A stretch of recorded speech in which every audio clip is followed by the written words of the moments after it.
All right, so this is one of my former students, former basketball players, Jared Minix. There are not many people in this world that I trust and like and respect more than Jared. I've been a teacher for 22 years, and he is in the top two of people that I would actually say that I trust more than any of my students that I've ever had in my entire life. That's how much I think of this guy. But I taught him for 3 years, coached him in basketball for 3 years. So this is Jared Minix from Nashville here. Jared, you watch Survivor. You've been watching a lot recently. And I wanted to ask you, name a player that you think I might be like. Okay.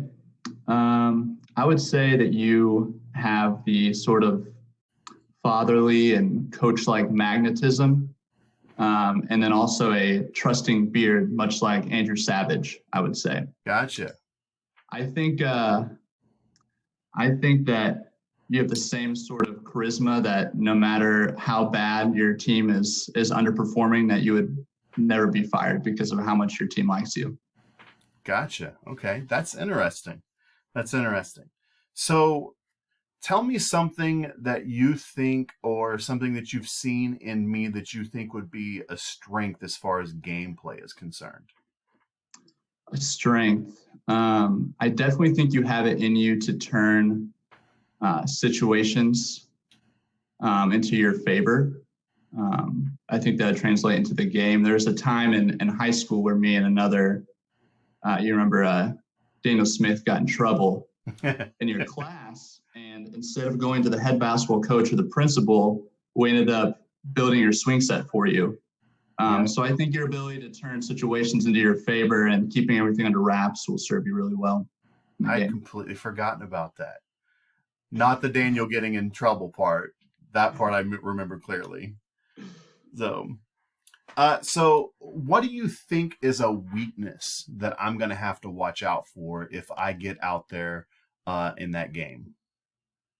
Well, I definitely think you can't resist making a joke.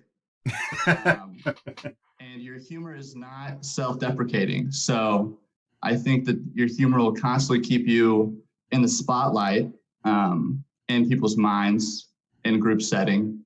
And it might rub some people the wrong way, as it's not the same sort of humor that, is self-deprecating like Devin's had, where, it's keeps it lighthearted. It's often putting someone down, even if it is funny. That's really interesting to hear because, and I think it has to do with the context that we were in, as far as being in a classroom and on a basketball court, where you're kind of with your boys and you're busting each other and all that type of stuff. Because I have actually had colleagues email me at TCC and say, "Hey, listen, you need to stop making so much fun of yourself. Quit talking down about yourself so much." So I think it has to do with context, though. But because definitely, Okay. I mean, I basically cost myself a good portion of my relationship with Roscoe because of just joking around all the time. Yeah. So I'm going to ask you one more question here. Okay. Survivor, they've got the three outs: outwit, outlast, outplay.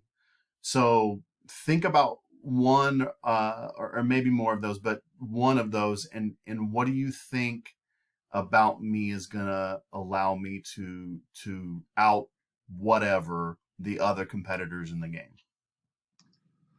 I think obviously it's going to be outwit.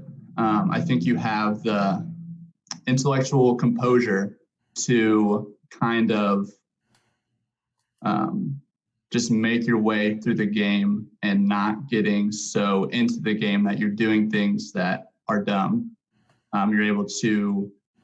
Would be able to discern not to make a move too early, not to put yourself out there too much, and really be able to run the scenarios in your mind of what needs to happen. Gotcha.